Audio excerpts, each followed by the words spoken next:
ang kabilin-bilinan sa ating puso noong nabubuhay pa.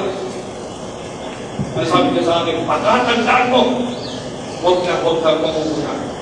At lalo na, ang iglesia, huwag mangungutang. Sa sandali na pasukin ang sino man ng pangungutang ay buwisit na ang kanyang buhay.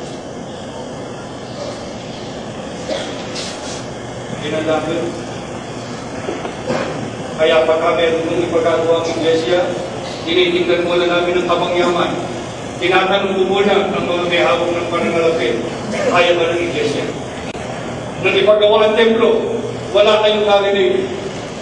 Wala kaming isinirkulan. Kung kapatid, umupuli kayo para sa ginagawa ng templo, hindi po. Sapat kayong dati inyong abuyan, Huwebes at Linggo, yung inyong pasalamat at inyong tanging handugan. Hindi kami humingi ng karagdagan sapagkat hindi namin sinimulan ang bagay na yun nang hindi sapat ang pananalapi ng iglesia. At ngayon, isang malaking universidad ang itinatayo ng halaga, halaga rin ng templo. Wala kayong kalam-alam, wala kayong kabalay-balay. Hindi namin kayo ginampalan. At lalo namang hindi natin isinagla ang mga propiedad, mga lupa ng iglesia para ang iglesia ay magkaroon ng salapi na igugusto sa lahat ng kanyang pangangailangan. Hindi. Sapagkat buwisit ka lang. Hindi ko naman sinasabi na buwisit ang lahat ng utang. Sapagkat meron iba, dahil talaga sa matindi ka bibita.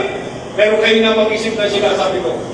Kung yan yung ginagawa ng iba, dahil sa kanilang pagsasamantala, makakalit po